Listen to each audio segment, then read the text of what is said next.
Subscribe करें हमारे YouTube channel साधना gold को और पाएं वीडियो सबसे पहले। और हाँ, बेल आइकन दबाना ना भूलें। शिव जी का जो श्रृंगार है ये बड़ा तात्विक है। कुंडलों के और कंकणों के रूप में सर्पों को धारण कर लिया, आभूषणों के रूप में। और शिव जी एक बड़ा सुंदर संदेश देना चाहते हैं कि जो आभूषण हैं इनमें यदि आसक्ति हो जाए तो ये आभूषण ही भुजंग बन जाते हैं और डसने लग जाते हैं। आभूषण माने संपत्ति। अच्छा देखिए, सर्प जो है उसको पैर नहीं होते। सर्प के पैर किसी ने देखे? क्योंकि होते ही नहीं है, देखेंगे कहां से। सर्प को पैर नहीं होते लेकिन फिर भी चलता है कि नहीं? बिन पग चलें। तो जैसे सर्प के पैर नहीं होते फिर भी वो चलकर एक जगह से दूसरी जगह चला जाता है, वैसे ये संपत्ति जो है ना, ये आभूषण, संपत्ति, ये धन, इसके पैर तो नहीं होते पर ये चलायमान है, एक जगह नहीं टिकता। इसलिए इसमें आसक्ति मत रखो भैया, ये भी चलायमान है। ये संदेश भोले बाबा देना चाहते हैं। कुंडल कंकण पहरे ब्याला और तन विभूति पट के हरि छाला। कोई बढ़िया वस्त्र होना चाहिए। तो के हरि बोलते हैं सिंह को। के हरि वाहन राजत कोटि रतन ज्योति, आरती में हम लोग गाते हैं देवी जी की। के हरि माने सिंह। एक सिंह का चर्म लाकर कमर में लपेट दिया। अब बांधे कैसे? तो एक नाग को लिया, नाग से लपेट दिया, कहा ऐसे ही बंधे रहना। बोले ठीक है। जिन लोगों ने रामचरितमानस पढ़ी है, आप लोगों को ध्यान होगा कि जब शंकर जी की सासू जी मैना जी वर का दर्शन करने आई तो वहां उनको जो है नग्न रूप में शंकर जी का दर्शन हुआ है, एकदम दिगंबर। तो यहां वर्णन है कि गणों ने शंकर जी के कमर में जो है बागांबर लपेटी थी, तो भोले बाबा वहां जाते जाते नग्न कैसे हो गए? एक महात्मा बहुत अच्छी बात कह के हंसा रहे थे। बोले एक नाग से बांधा था। अब वो नाग से बांधा था, उससे कहा यहीं रहना। बोले ठीक है। बारात में तमाम बाराती थे तो उसमें भगवान विष्णु तो थे ही। विष्णु जी के वाहन कौन है? गरुड़ जी। अब सबके भोजन की व्यवस्था हो गई। गरुड़ जी भूखे थे क्योंकि गरुड़ का भोजन सर्प है। तो गरुड़ जी भूखे थे, क्या चाहिए? बोले सर्प। तो सर्प तो सब सजे हुए थे, यदि कहीं एक भी कम हो तो श्रृंगार बिगड़ जाएगा। ये मोर लगा है, ये कुंडल है, ये हार है, ये सब कंकण बने हुए थे। तो बोले ऐसा करो कि कमर में ये लगता फालतू लपटा हुआ है, तो ये कमर वाले को निकाल के खा लो।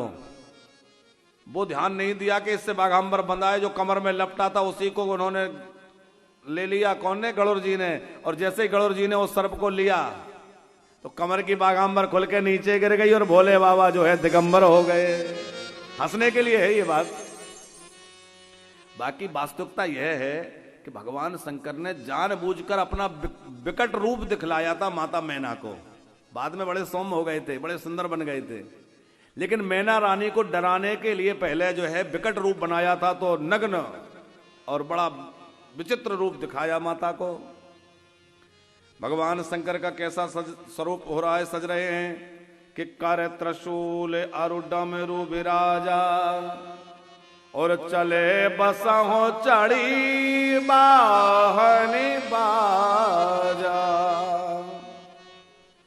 तमाम भूत प्रेत जो है वो कोई श्रृंगी निनाद कर रहा है, कोई डमरू बजा रहा है, कोई मुख से ही विविध प्रकार की आवाजें निकाल रहा है। और शिव जी के गण भोले बाबा से कहा कि चलिए रथ में बैठिए। रथ कहाँ है? कहीं से मंगवाएं? बोले नहीं, वो नंदी अच्छा है। भोले बाबा बोले नंदी कहेगा रोज तो हम, और विवाह के समय में दूसरा रथ बुलवा लिया, थोड़ा अच्छा नहीं लगेगा, इसी पे बैठ जाते। अब भोले बाबा बैठे भी तो पीछे मुंह करके।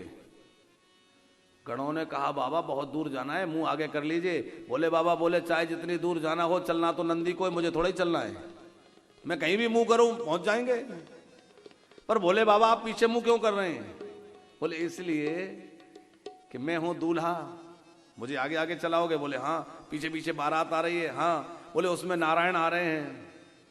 बोले हाँ वो तो आ रहे हैं। यदि मैं आगे मुंह करूंगा तो भगवान विष्णु के और मेरी पीठ हो जाएगी। और वैष्णव वह है जो भगवान की ओर कभी पीठ करके ना बैठे, भगवान को पीठ ना दिखाए। विवाह का मतलब है व्यक्तिगत रूप से संसार से जुड़ना।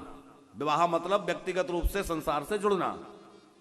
भोले बाबा ने कहा कि मैं भले ही संसार से जुड़ने जा रहा हूं, पर दृष्टि में मैं संसार को नहीं, दृष्टि में भगवान को रखकर आगे बढ़ना चाहता हूं। मेरे दृष्टि के सामने भगवान रहे।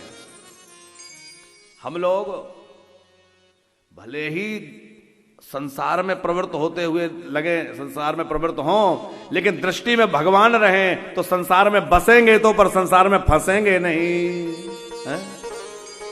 भोले बाबा का वो समाज, श्रृंगी भृंगी नंदी सब हर हर महादेव करते चल रहे हैं। विष्णु भगवान ने देखा दूल्हे का रूप, राम राम राम, ऐसा वर। देवताओं से कहा कि दूसरे के नगर में जाकर के बड़ी हंसी होगी, दूल्हा बड़ा विचित्र है। अब विष्णु भगवान ये तो नहीं कह सकते थे कि इनसे अलग हो जाओ। क्या बोले कि देख शिवहि सुरत्रिय मुस्काही। देवांगनाएं हंसते हुए कह रही हैं कि इस दूल्हे के जैसी दुल्हन तो सारे संसार में नहीं है। बरलायक दुल्हीन जग नाही। अब जो है विष्णु भगवान ने कहा कि अपना अपना समाज लेकर के अलग हो जाओ। ये नहीं कहा कि दूल्हे को अलग कर दो, बोले अपने अपने समाज के साथ अलग हो जाओ। तो सब लोग अलग हो गए तो शंकर जी अपने गणों के साथ अकेले पड़ गए। भोले बाबा समझ गए। उन्होंने एक गण से कहा कि हमारे अपने सेवकों को बुलाओ। भृंगी नाम का एक शिव जी का गण है, दौड़ता हुआ गया और एक शमशान में बैठ कर के दुनिया भर में जितने भी शमशान हैं, उनमें रहने वाले जितने भी भूत प्रेत हैं, सबको आवाहित किया। और जैसे ही अभिमंत्रित करके सबको आवाहन किया तो जितने संसार भर में भूत प्रेत डाकनी साचनी पिशाचनी रहते हैं, सब हर हर महादेव करते हुए कैलाश की ओर आ गए। हर हर महादेव।